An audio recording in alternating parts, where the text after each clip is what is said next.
ತೆಗೀರಿ ನಮ್ಮ ಮನೆ ಅಂತ ಗೊತ್ತಾಗ್ತದೆ. ನಾವು ಮೇನ್ ರೋಡ್ ಲೈಟ್ ಇಲ್ಲ, ನಮ್ಗೆ ರೋಡ್ ಲೈಟ್ ಇಲ್ಲ, ರೋಡ್ ಇಲ್ಲ, ರೋಡ್ನಾಗ ಗಟ್ರ ನೀರೆಲ್ಲ ಅದ್ರಾಗ ಕೂತು ಊಟ ಮಾಡ್ಬೇಕು ನಾವು. ನಮ್ಮ ಮಕ್ಕಳಿಗೆ ಊಟ ಹಾಕ್ಬೇಕು, ಎಲ್ಲಿ ಕೂತು ಊಟ ಹಾಕ್ಬೇಕು ನಾವು? ಮನ್ಯಾಗ ಹುಳ ಉಪ್ಪಡಿ ಎಲ್ಲ ಅದಾವು, ಅವೆಲ್ಲ ಮಕ್ಕಳು ಕರ್ಕೊಂಡು ಶಾಲೆ ಕಳ್ಸೋದು. ಅದು ದೊಡ್ಡ ಗಟ್ರ ಮಾಡಿದ್ರೆ ಗಟ್ರ ಮುಚ್ಚಲಿಲ್ಲ ಅಂದ್ರೆ ನಾವೇ ಕಲ್ಲು ಹಾಕಿ ಮುಚ್ಚಿ ಬಿಡ್ತೀವಿ, ಅಷ್ಟ ಮಾಡ್ತೀವಿ. ಇದನ್ನೇನು ಮಾಡಕ್ಕಾಗಲ್ಲ. ಮಕ್ಕಳೆಲ್ಲ ಮನೆಯಿಂದ ಹೊರಗೆ ಹೋಗ್ತಾರೆ ಮುಂಜಾನೆ. ಪಡ್ತೀವಿ, ನಮ್ಮ ಮಕ್ಕಳು ಬರ್ತಾರ.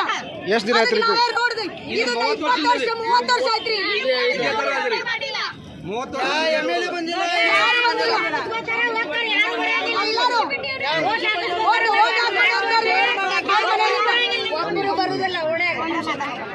ರೋಡ್ ಲೈಟ್ ಇಲ್ರಿ, ಮೇನ್ ರೋಡ್ ಲೈಟ್ ಇಲ್ಲ. ನಾವು ರಾತ್ರಿ ಹೆಂಗ್ ಅಡ್ಡಾಡ್ಬೇಕ್ರಿ? ಅವ್ ಇಷ್ಟಿಷ್ಟು ಕೊರಿ ಬಿದ್ದಾವ್ರಿ, ಇಷ್ಟು ದೊಡ್ಡ ವಯಸ್ಸಾದವ್ರು ಇದಾರ ಮನ್ಯಾಗ, ಡೆಲಿವರಿ ಬಂದ್ ಮಕ್ಳು ಇದ್ದಾಳೆ. ಈ ಸಣ್ಣ ಸಣ್ಣ ಮಕ್ಳು ನೋಡ್ರಿ, ಇಷ್ಟಿಷ್ಟು ಮಕ್ಳು ಹರ್ಕೊಂಡು ಹೋಗ್ತಾವ ನೀರಾಗ. ಹಿಡ್ದೇನಂದ್ರೆ ಅಡ್ಡಾಪಿಲ್ಲ. ನಾವು ಹೇಳಿ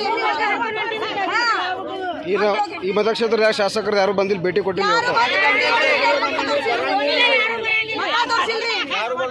ಅವ್ರು ಎಂತವ್ರದಾರ ನೋಡಿಲ್ಲ,